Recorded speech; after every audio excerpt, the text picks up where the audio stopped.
Following is a production of DallasCowboys.com and the Dallas Cowboys Football Club. How about them Cowboys? Yeah, go Cowboys!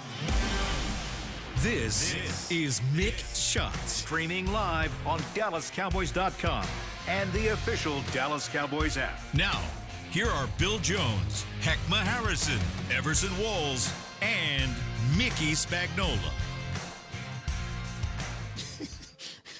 It's time for the National Football League's second draft. We are reeling them in. Reel it in. We're reeling them in from other parts of the National Football League. As we speak, the Cowboys are making moves. They're making waiver claims. Uh-oh. Talk to me. Uh-oh. You want the breaking news off the top? Breaking news. Well, let me baby. make sure that I've got it right here. We only got 45 minutes. Breaking news off the top here. Assignments via waiver system. The Dallas Cowboys. Triquise Bridges, DB Florida, from the Los Angeles Chargers. Reddy Stewart, DB Troy University, from the Minnesota Vikings. 2 waiver claims for your Dallas Cowboys, beefing up the defensive backfield. And now I'll let Everson Walls, Heckma Harrison, and Mickey Spagnola talk while I research these 2 There players. you go. Triquise and Reddy.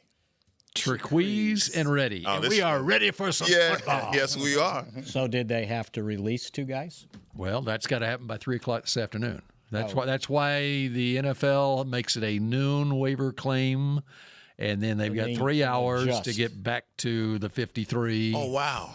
And they can also start signing guys to the practice squad. That's right. The practice squad signings happen now.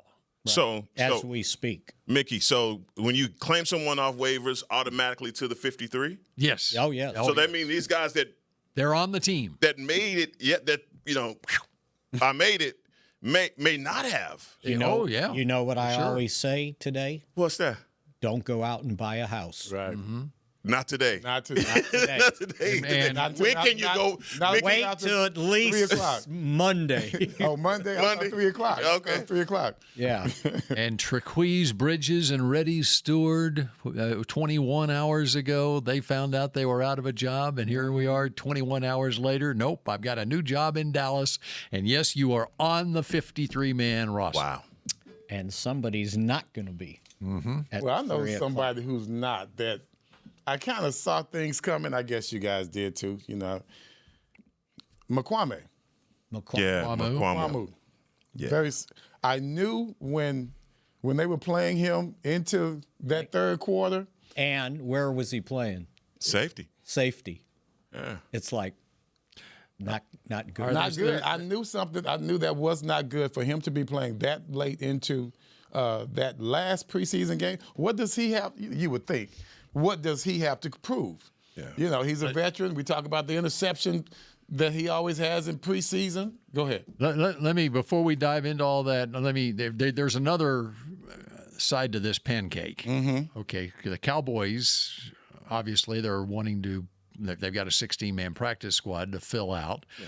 And they released a bunch of players. A lot of players waived yesterday. So the question is, how many of those Cowboy players were claimed by other teams? And I'm going through the list right now. And right now, I don't see any of them. They didn't want any of our guys? If this is a complete list that was tweeted out How dare they? Mike Garafolo, it looks like the complete list of waiver claims, assignments, through the waiver system, and I don't see any that were Dallas Cowboys picked up by other teams. So they're all available as we speak. That's a good thing. Yes, that's a good thing. So now, carry on. Because they were gambling that they can get these guys through waivers and sign them to the practice. To your point on McQuamu, okay, McQuamu, he gets through waivers now. Actually, he may not have even been subjected as a fifth-year guy. But anyway, regardless. Has he been there that long? Regardless. That's my point. This guy's too old to be going through this. Yeah, I think I actually don't know for sure that, and you would have that over there. But anyway, he's available to be added to the practice squad right now. And he's coming up on fifth year player. I think he's a that's fifth-year player. He's a fifth, yeah. That's so he was a setback vested for veteran. him. See, he's released. Yeah, he was released. This is a setback for him. Well, What? Dan Quinn will pick him up. Or the Cowboys on the practice squad. If the Cowboys want him, they can put him on the practice squad. If I'm McQuamu, I do not want to be on anyone's practice squad. Well, part of that Would you rather just be home not I working? would rather, like, hey, I'm on the roster. I'm on this 53 right here. Do you realize, and you tell me where this fits in your salaries, that if you spend 18 weeks on the practice squad, you make $250,000? Okay. I understand that. Okay. It's still a demotion for him. Well, yeah, it is. I have more breaking news. Okay. I misread the assignments. The Cowboys have lost one player. Okay. Who do we lose? Tyrus Wheat is now a Detroit Lion. I know that's right. I was a little surprised he was let go. Yeah. Yep. So there's the one that the Cowboys lost, Tyrus Wheat. I missed it my first time through the waiver wire. And Everson, I agree with you when it comes to McQuamu and where he is, particularly in his right now. Dan Quinn guy, and that's why Mickey makes that statement, going with the bigger cornerbacks and moving a guy to safety. I just felt like he was always our ace in the hole in a way when guys got hurt, went down. McQuamu stepped in. Not like he had an impact, but he was always one of those bridge players for the Cowboys in situations. Special teams guy as well. Right. He could be that backup. He couldn't cover on the outside, and he couldn't cover in the slot. So what were you going to do with him? You put him at tight. You put him on tight ends. Well, Donovan Wilson is not good at covering wide receivers, but he's still back there. but he's a safety. And so is he. They looked at him as a cornerback. They shouldn't have. Well, they did. should not have. And that's what he played all these years. He can't cover. Once again, that's why he should be at safety, because he can't cover. Well, I didn't see him do anything at safety. I could see him do better at safety than he would at the slot. And with that size, I'll bet you he could be a good player covering tight ends the rest of his entire career. He does not need to be a corner. He does not need to be a slot cover man.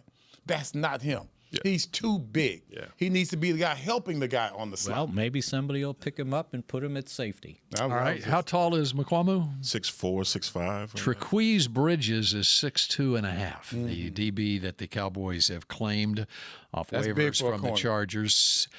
6'2", 1/8", 196 pounds with 33 1/4 inch arms. Ran a 4.45 at his pro day. 34.5 vertical, 10.7 broad jump. He started his collegiate career at Oregon. So Junior Adams was on that staff at Oregon when he was there. He transferred to Florida last year, played his last year at Florida. He was a 7th-round draft pick of the Chargers, the second to last player taken in the draft. Which draft? This year's draft. Oh, so not last year. This year's draft. He's a rookie. Rookie, 7th-round draft pick. Yes. All right. Out of Florida, and his first 5 years of college were at Oregon. So he is 32 years. No, he's 24. He might as well be. 24 years old. All right. He'll turn 25 on September 20th. So he's an older player, which. If you want him to play right now, that's actually a good thing. He's a guy that they graded well in the draft and didn't get around to being able to select him. Okay, and so you keep talking, and I'll look up Reddy Stewart, another DB. I'm assuming it's a cornerback. Well, give me time. All right, keep going. 5'11", 178, Reddy Stewart. Better be a cornerback. Special teams from Troy. Undrafted last year in 2024. Guess which team he was with? He was signed first. The Chicago Bears. Imagine that. Are there any former Chicago Bears We seem to be coaches piling them up. I don't know if that's a good thing. Okay, and he wound up with Minnesota. He was with Minnesota this year. So he was with the Bears last year, looks like on the practice squad. Okay. So, guys, when you were looking at your phones yesterday and the cuts were coming through. And ignoring your text. And ignoring my text at the same time, was there any names that you saw that were released that surprised you? That you said, oh, my, I can't believe they let go of that guy?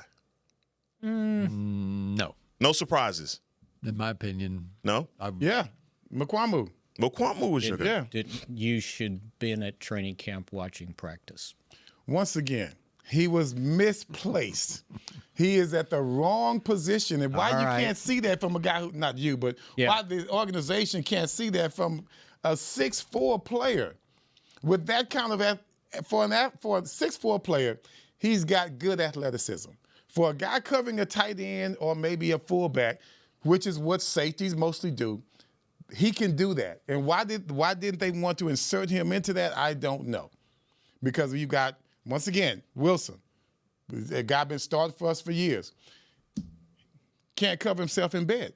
Wow. He cannot. That's why Wanye Thomas and Marquise Bell are on the team. Mm-hmm. Well, and they're better but so was Mukuamu. Wilson. And they're better than Mukuamu. And Wilson? Oh, yeah. Okay, wait a minute. No, Wilson's he's good. He's your strong safety. Okay, he's my strong safety. That doesn't mean he's necessarily that good. Well, I Mukuamu was my is. backup slot guy. He just got cut after 4 years. Should have never been the backup slot guy. well, I guess that's the out of position that you were talking That's about. what I'm talking about. Elijah Clark was a name that I was like, man, number 38, I'd been pounding the desk for him because I thought that kid was aggressive. I thought he was a good Bill was right cover, there with you. Cover guy. Wanye Thomas, he makes it in a name that obviously they're going to give him more opportunities. So whoever in this first game, and I'm looking, week 1, Philadelphia, who's going to be our slot guy? Who's going to be, backup? Who's going to be our safeties? Who's going to be involved in? Well, the safeties are set. No, I understand, but I mean, as the saying goes, I mean, injuries do happen in the NFL, and I'm not, obviously forecasting anything on these guys, but just to see the depth there at safety, that's what I was worried about. Well, and Zion Childress, number 48 in the preseason. I don't know if he's going to keep number 48 in the regular season, but he is your lone undrafted rookie who made this roster. Let's vote on what number he needs to change from. He needs to get out of that 48. Right. 24 is available. Well, and he may be in a depending. Yeah, that's, You won't let it go? now we're getting to the real story. Here we go. 24 is available. That's all I'm saying. That's all I'm saying. There it is. Everson It sounds had an like he's a client of infatuation his. with Mukuamu because of the number 24. Mukuamu's a client of his. Yes. Pop go to Weasel. No, it is now available. I'm saying that's a good thing. I'm not pushing He for him anymore. disgraces that number.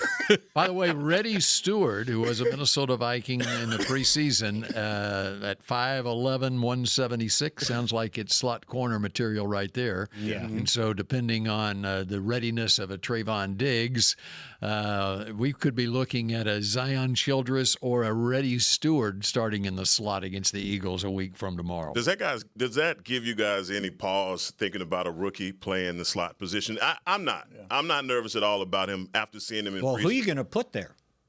I mean, Reddy Stewart. I mean, He's ready. yeah, you better get somebody there. I'm just saying when you talk about a rookie going into week 1, undrafted free agent, that's a large ask for this young man. And so, I mean, I'm confident in him based off of what I saw in the preseason. I'm asking you guys, where's your confidence level? Let's slow down because number one, the question is, will Trayvon Diggs be ready to play in the season opener? Let's say he's not. Let's say no. Let's hypothetical. He's not. Okay. All right. So then you're going to have to decide what's more valuable, putting Deron Bland outside on the nickel, You have to. putting him inside.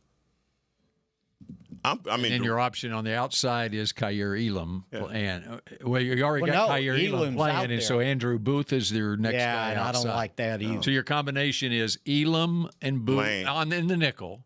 Elam and Booth on the outside, Bland in the slot. Right. Okay. Or it's Elam and Bland on the outside and rookie like Childress in the slot. Right. Which makes more sense to me. Right. But I'm saying that's the option. And if you have Diggs, then you got Diggs and Elam on the outside and Bland in the slot. He could be Rondé Barber, right?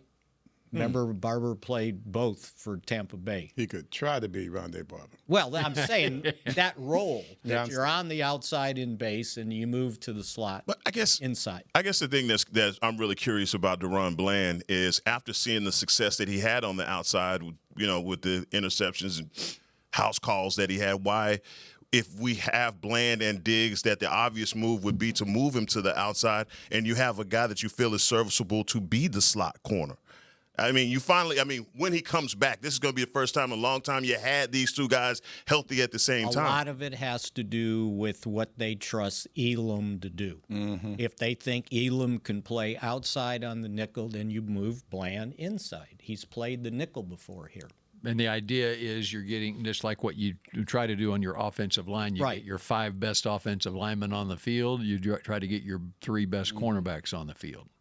I think Bland is very adept at playing the slot. I have no problems with him being in the slot at all. Yeah. I mean, that's where he broke in his rookie year. Yeah. And he can still make plays on the slot. Matter of fact, he'll get probably more opportunities at the slot position. And that's what I look forward to him, because the more they go at him, I think the better he'll play. I think the better for us as a defense. Diggs, I don't feel comfortable with Diggs in any time in the slot. No. Well, they just got to get him ready to play. Yeah. And that's still up in the air. Mm-hmm. Because think about this. He has not played a game in pads since December 9th. So that would have been the last time he had a full practice. Because whatever he did the other day, it was a glorified walkthrough with your helmet on and shells. Let it go, Mick. What? I'm just saying. He's nervous about this. Oh, man. He should have been ready to play, and he's not. Mm-hmm. Yeah, now, is that coming from you or coming from the... Coming from, well, I'll... Don't put that next page. He knows something. Yeah, well, flip I the always next know page. something. Flip the page. You know, I wonder, I'm just looking at He knows something. I'm looking at these waiver claims, and I'm wondering how many claims do you think the Cowboys put in on cornerbacks? There were, and I'm looking at it. I think it just says DBs. I'm not sure if all of them are corners or not. I know one of them is a safety. Bo Braid went to the Giants. He was with the it shows Ravens. who put in claims. Yeah, I've got the whole list here. Okay. And there are 9 DBs that went to teams ahead of the Cowboys in the waiver order.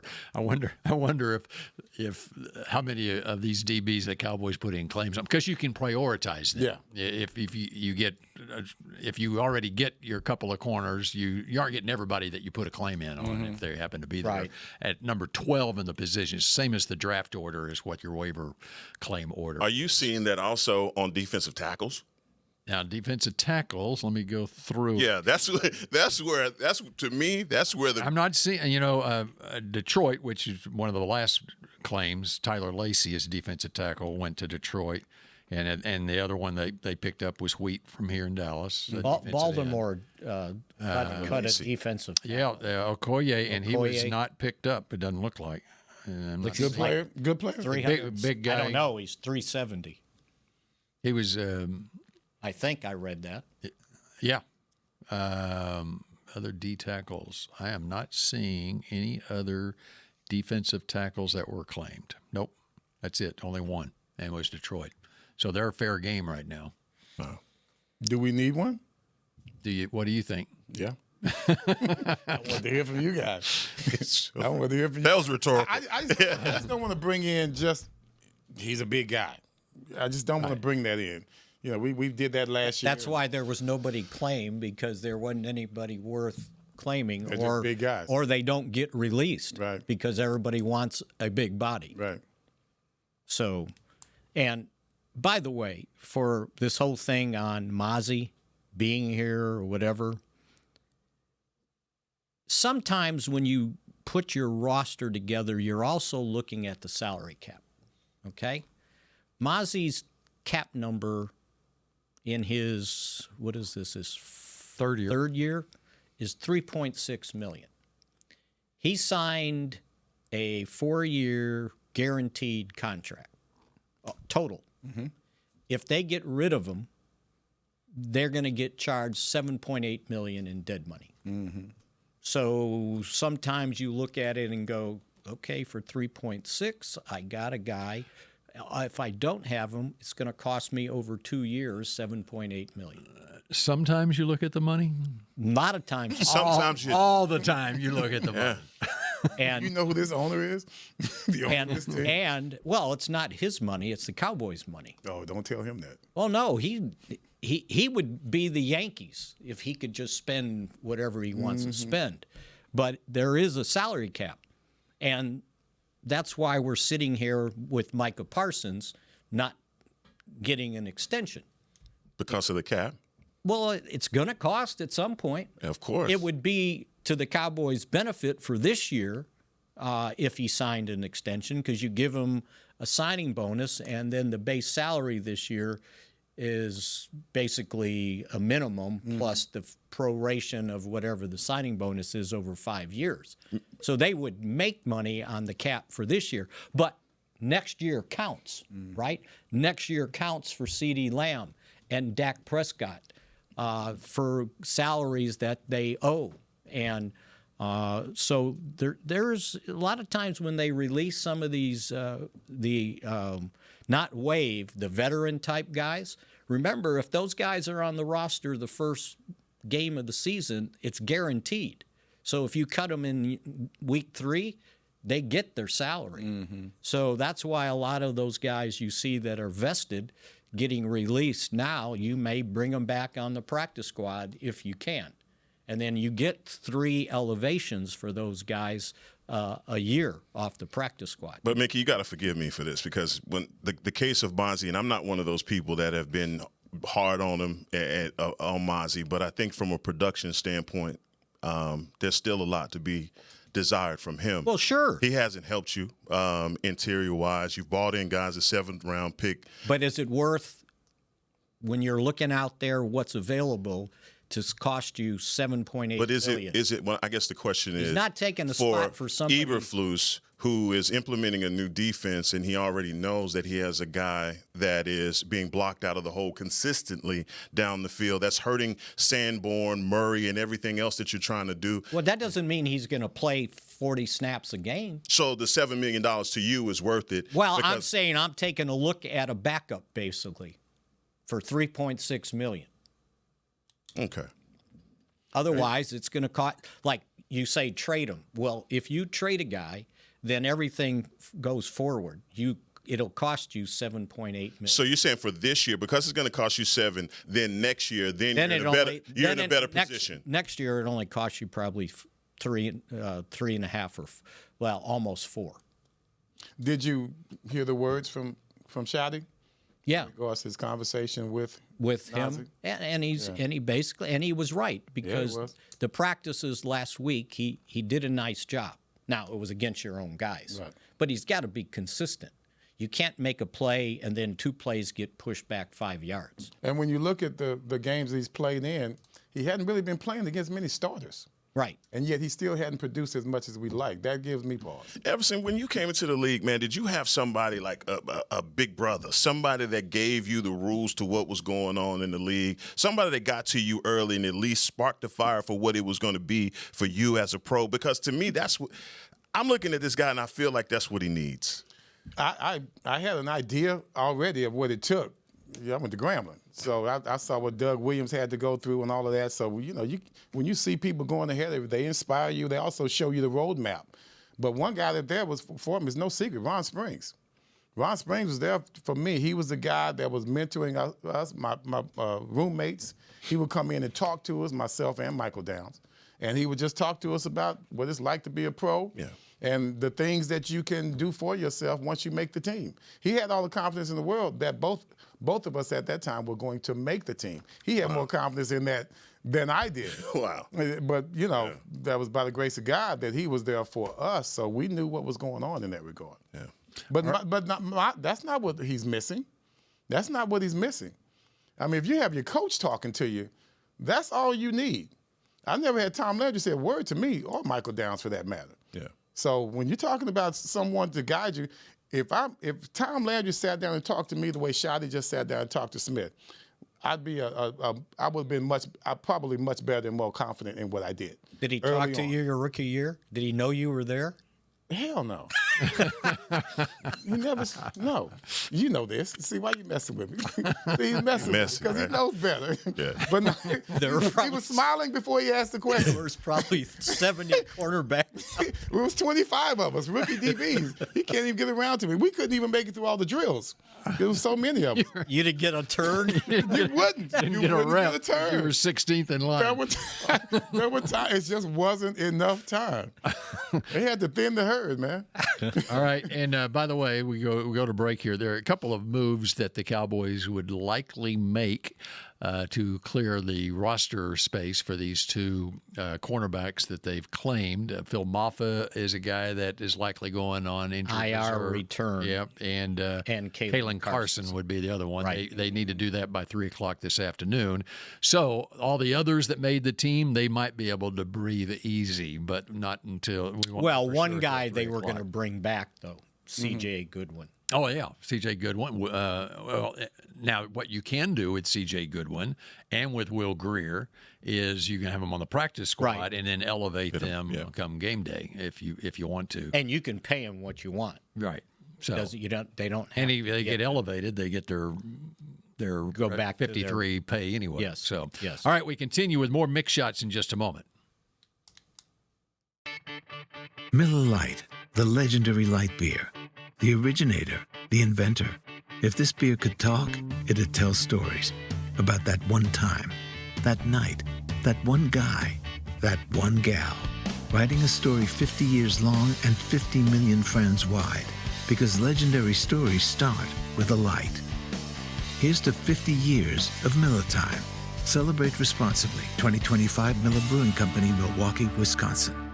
Star Sports Tours is the only official fan travel partner of the Dallas Cowboys, offering exclusive game weekend travel packages with pregame sideline access and photo ops with current players, cheerleaders, and Cowboy legends. You want to stay at a team hotel, attend the best tailgate party in Texas, tour the Star, and talk X's and O's with me, Everson Walls?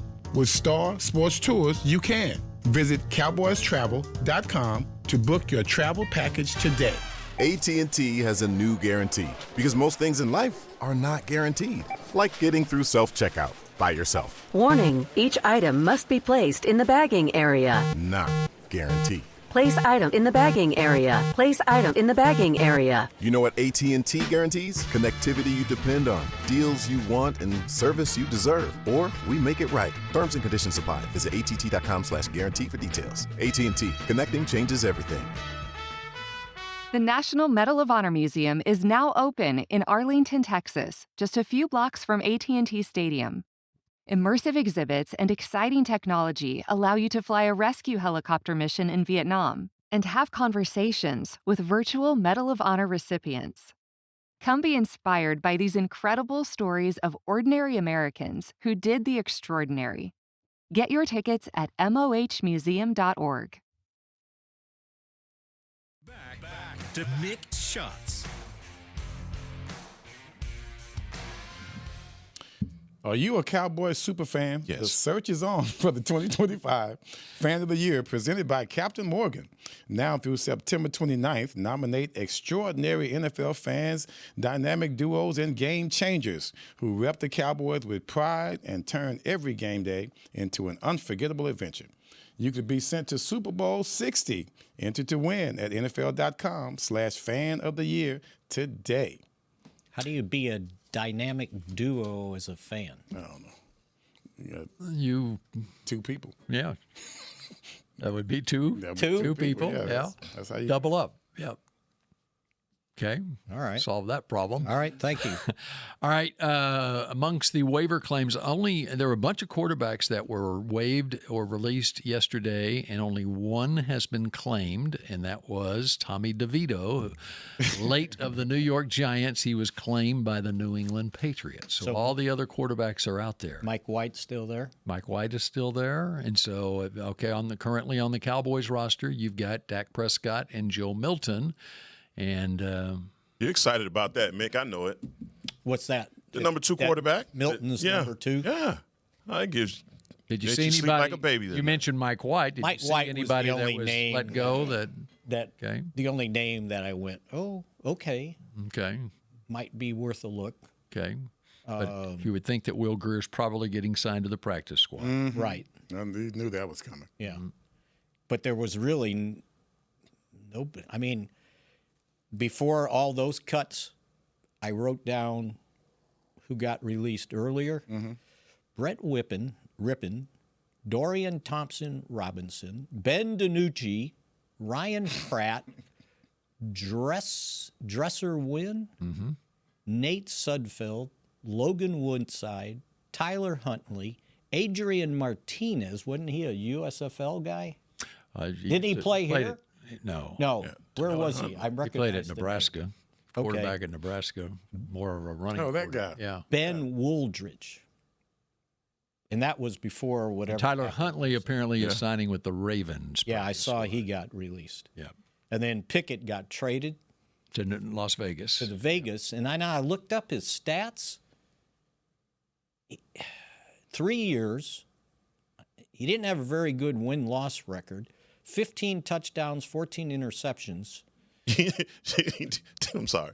Do you think George Pickens went to the front office and said, "Don't think about Don't it"? take. I had to put up with him. Don't dare do it. Good point. He didn't complete 80% of his passes, or not 80. I'm sorry. Don't do it. The percentage was like 60 something, and 15 touchdowns, 14 interceptions, and he didn't average like even 7 yards a throw. And it's like, okay, it was a name I recognized at least. They're hard to find, and if you got one, you're not letting them go. Chase Daniels, you brought him up the other day. It's a hard life. Not for Chase. Not for Chase. You can make $35 million for over 15 years. Yes. Yep. They respected that Missouri experience. That's South Lake, man. That's right. Can I talk about somebody? Yes, that go you for it. guys didn't bring up. I thought the wide receivers did well. The whole as a group, I thought they did pretty well. I was surprised to see Brooks. Were you guys? Jalen surprised? Brooks, reportedly, Jalen Brooks is being signed to the practice squad. Okay. I saw that, the source says, and Trayshawn Holden is the other one. Okay. That's going to make it to the practice. I would thought hope, Brooks did very well. yeah. I thought this is his best. No, shot. he did. And he I haven't seen a report yet on Holden, but He I was did a see a good report that special Brooks teams is player. being signed to the practice But squad. when they talked about him, they thought Fulnoya was a better special teams player, that he worked as a gunner. So sometimes you got to look at it as, okay, this is 53, but who's on my 46 or 47 with elevations? No doubt. And so there's only so many wide receivers you can keep on the game day roster. Right. So I think that's what happened there with him. Plus, they know at some point Mingo's coming back, which would give you a sixth wide receiver. As far as the guys that did make it from the wide receiver room, not named Pickens and not named Lamb, out of that group, who do you think had the better training camp and preseason? Of the other guys? Yes. Devontae Turpin. I should have threw him in I there. know. I Don't should've ask really- him. God. Don't ask Okay. Pat. Oh, I, Outside of the one, A guy my size in the NFL. Turpin had better make the Pro Bowl this year. He yes. better make the Pro Bowl this Well, he year. made it last year. he made it twice already. As a wide receiver. Oh, okay. I'm saying As a wide receiver. As a wide receiver. As a wide receiver. I don't know that the third wide He's not receiver's getting that going many to the touches. Pro Man, I was expecting so much more from Jalen Tolbert. They gave him opportunities. Again, like you were talking about, guys going up against third and fourth guys. I just thought that would be a moment for him to shine. Flournoy, obviously, he's come along also. So I thought he had a pretty good preseason. And I thought he and Brooks had a very good preseason. it was 1A, 1B. Yeah. You know, I guess they had to go between that. But bringing Mingo back is another question. I think when Mingo comes back, you have to let someone go, right? Well, somebody on the roster. You don't have to let a wide receiver. Yeah, but somebody gets bumped out. Right. Same thing with Kalen Carson. Yeah, that surprised me, but also the news about Awesome Richards shocked me too. That the trade. That was a little surprising Okay, because he was competing for that starting job after Guyton went down. Mickey, But they really liked Nate Thomas. would you tell me what Awesome Richards did? What did he do? How did he fall out of favor? Like, what? He had to have done something. You got it written down. You He know knows something. Tell us. What'd he say? I always know something. Tell us now. He lined up wrong at tackle two plays in a row. Remember? Yep. That's what it was. He wasn't on the line of scrimmage. I remember. I'm joking, but he did do that. See, what happened was when they look, it was another change in coaching staff, and they really liked Nate Thomas. Mm-hmm. So when that happened, they were like, okay, he's competing there, but we're going to play him at guard now and see what he can do at guard. He was a better tackle than he is a guard. Oh, he lines up right. And Nate would tell me that all the time. He got Mukwamud. So, yeah. But they got something for him. They did. They got a juice box. 28. 7th round. Come on, man. 20. Who deals that far into the future, man? We do. 2028. It might be past all our futures. There were a ton of backup, offensive tackles who were going to get cut, who got traded yesterday. There were a ton of them. I bet there were 9 of them around the league that got traded, and it was all. It started with, okay, we're exchanging a 2026 6th and for a 7th. And then it basically wound up by the end of the day, it was 2028 7th and for a 2028 6th. So were you guys glad? Yeah, we got him, guy. We got him. Were you glad? You're bringing up a question, and Yes. we're going to answer it when we come back. So help tease what we're going to talk about. And it's going to be about, were you glad? ... Were you glad? ... Does this have to do with football? Yes. Okay. When we come back here on Mick Shots. Star Sports Tours is the only official fan travel partner of the Dallas Cowboys, offering exclusive game weekend travel packages with pregame sideline access and photo ops with current players, cheerleaders, and Cowboy legends. You want to stay at a team hotel, attend the best tailgate party in Texas, tour the Star, and talk X's and O's with me, Everson Walls? With Star Sports Tours, you can. Visit cowboystravel.com to book your travel package today. The National Medal of Honor Museum is now open in Arlington, Texas, just a few blocks from AT&T Stadium. Immersive exhibits and exciting technology allow you to fly a rescue helicopter mission in Vietnam and have conversations with virtual Medal of Honor recipients. Come be inspired by these incredible stories of ordinary Americans who did the extraordinary. Get your tickets at mohmuseum.org. Hey y'all, Matt Pittman here. As the official pitmaster of the Dallas Cowboys, you know I take cookware seriously, especially when it comes to America's team. So when the Cowboys are away, I'm putting my Yeti cast iron skillets to work to make my game day favorites for friends and family. I'm talking chicken fried steak, skillet queso, and peach cobbler. And just like the Cowboys are forever, so are these heirloom cast iron skillets. Check out the full line of skillets on Yeti.com or at a Yeti store near you. Miller Lite, the legendary light beer. The originator, the inventor. If this beer could talk, it'd tell stories about that one time, that night, that one guy, that one gal. Writing a story 50 years long and 50 million friends wide. Because legendary stories start with a light. Here's to 50 years of Miller Time. Celebrate responsibly. 2025 Miller Brewing Company, Milwaukee, Wisconsin. Back to Mick Shots. Cowboys Nation, head to Miller Lite House at AT&T Stadium for a free watch party presented by 7-Eleven. Watch the Dallas Cowboys kick off the 2025 NFL season against the Eagles in Philadelphia on Thursday, September 4th. Doors open at 6 p.m. and kickoff is at 7:20. Enjoy a performance by the DCC. You get Slurpee samples and $5 Miller Lites and more. Claim your free ticket at dallascowboys.com/watch party. $5 Miller Lites. That's dangerous, guys. Which are the Slurpees? Which? Could you imagine the combination? No. So a $5 Miller Lite's a good deal now. I remember 99-cent night, long neck night back when I was in college on Thursday It was 50 cents. It was 50 cents. Come 50 on. Cents. Yeah, it was 50 cents. What kind 1974, there was 10-cent beer night in Cleveland. What kind of beer? Lone Star long necks. Lone Star long necks. Well, You know what? In college, I had a roommate that had a piranha. Jeez. When we were doing the Coach Joe show at Cowboys in East Dallas, the night we did it, it was dime long neck night. Okay. Dime. You just topped us. So Ding, when we ding. finished the show, Talk do you show. realize what sort of There's crowd a call. Oh, yeah. It was rowdy. Oh, It was rowdy. Lord. I'd finish and we'd have the young guys at the ticket there and whatever, and it's like, here's $1. Go get 10 beers for everybody. God. Okay, hold that thought. Yes. We want to. I want dot. I want. I want to. I want to end the show with you talking about Coach Joe. Okay. Okay, because you mentioned it in the documentary. Yes. Coach Joe. Okay, but you had another thing that you teased. In the meantime, I also want to say reports are Trayshawn Holden is being added to the Cowboys practice squad. Okay.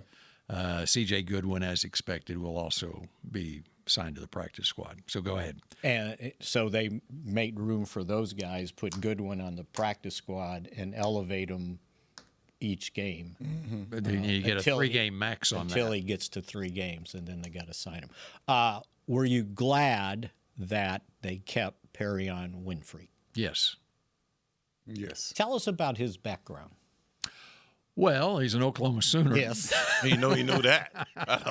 Right off the top. It's in his notes right there. I got to have it in my notes here, although I might have just done it off of memory. But Perrion Winfrey, 6'4", 290 pounds.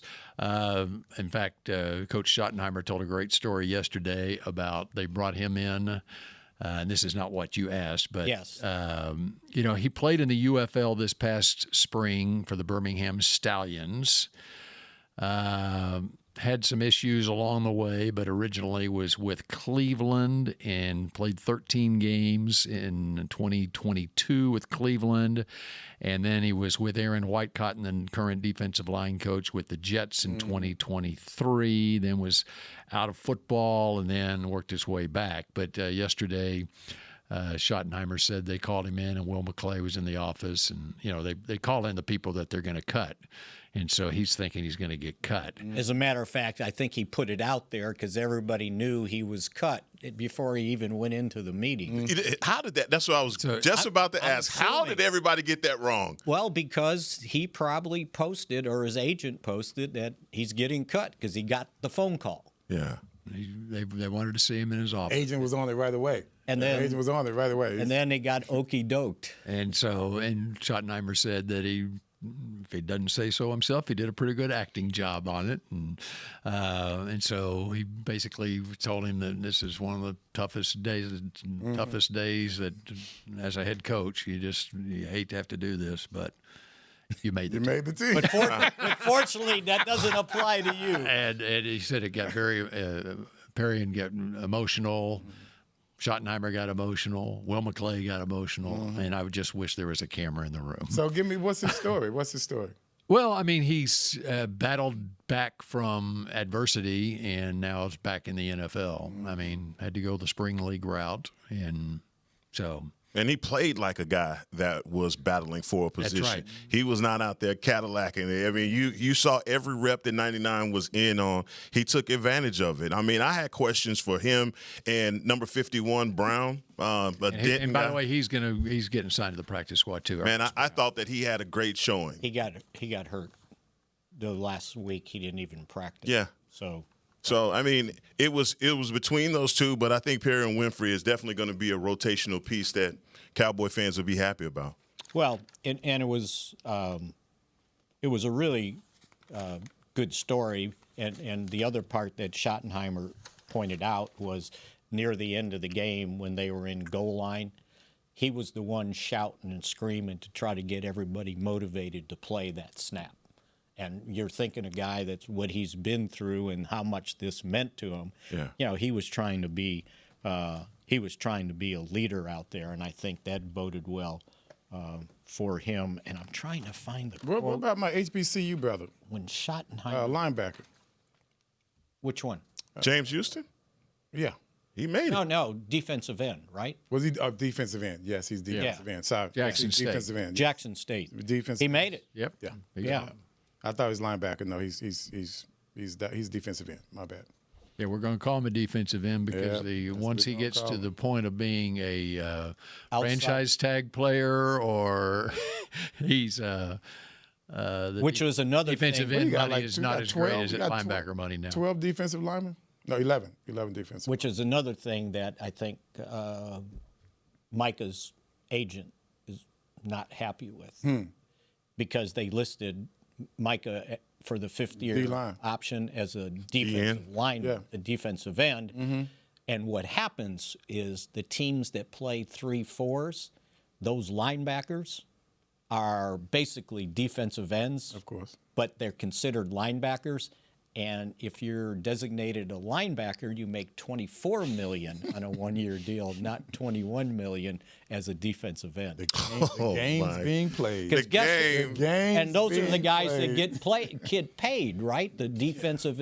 They call them linebackers because they're 3-4. Wow. But they're really defensive ends. Man, someone in his camp should have had the foresight about that years ago. Should have said, keep playing them at linebacker. Yeah. Because that's $3 million difference. It's not chump change. And they judge the percentage of plays you play at each position. So he played obviously more defensive end. More defensive end than linebacker. Now he played some linebacker, but not enough. And they got him. I told you. They got him. The salary cap. Have you been watching America's team? You've been watching America's team? Stick them up. The salary cap matters. Every $1 million is a first-year player. Yeah. You know? He can't get franchise tagged, can he? Who? Micah. After he plays next year and the year after that. Okay. He's in a pickle. 3 years of control. 3 years of control, of him. It's a pickle. That's why his leverage is not good. Well, just spell it out. He doesn't have any. And the leverage that he's trying to fight with, he can't use because I just don't believe that anybody would turn down $21 million. And you turn down no okay. Leverage. No leverage part. Or not the 21. Or let's put the it no this leverage. way. Okay. Yeah, the no leverage part. If he continues to abstain from practicing and says he doesn't want to play in the game, they will put him on a reserve list, and he will lose $1.2 million a week. That's where things get contentious, man. Just think, dude. We didn't even have free agency back in the day. So yeah. Come on. And I didn't think piece of cake. Which is another one of the reasons why they're checking out that back and making sure see if what kind of injury there is. Yeah, and I don't think he's rehabbing on his own, and it doesn't look like the back is bothering him. So what you were talking about, I guess, a couple of weeks ago about pitch count. And Shoddy mentioned it, right? Mm-hmm. He basically said in the press conference, somebody asked, what does he have to do to be ready to play in a game? And if you think about it, he hadn't played in pads since January 5th, the last game of the season, because he didn't do anything in the offseason, nothing in training camp, nothing in preseason. They have one padded practice left. So no practices today, tomorrow. Bonus practice on Friday. And then it's Sunday, Monday, Tuesday, I believe is how it goes. Wow. So again, he pointed out that, if he's good, and they said his MRI came back good, he basically pointed out, well, I can't imagine he would go out there and play 75 snaps. He'd probably be on a pitch count against the Eagles. The other consideration is if he doesn't play in this game, say he signs, but they don't play him, which they'll probably 10, 15 snaps. But if they don't, it's from now to the Giants game in game 2 is 3 weeks. Mm-hmm. So now you got more conditioning to take place. And that's another thing, because you may have been different, but if you're working out on your own or with somebody else, it ain't like working out with the guys in the team that have some jurisdiction over you.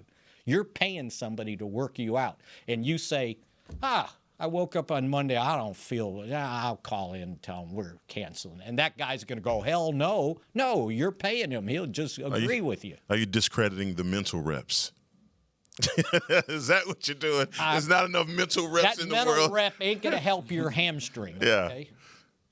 All right, we're out of time. Oh, sorry. And you got me going on my favorite. So we're going to save the Coach Joe story for tomorrow. We got tomorrow, and we got Friday. Yeah. So let's save it so that you can do it justice. Same time, same place. Or noon. Yep, noon. You like noon better, right? Oh, is that better than 9 o'clock? It's like a battle. Traffic's a lot better. Yeah.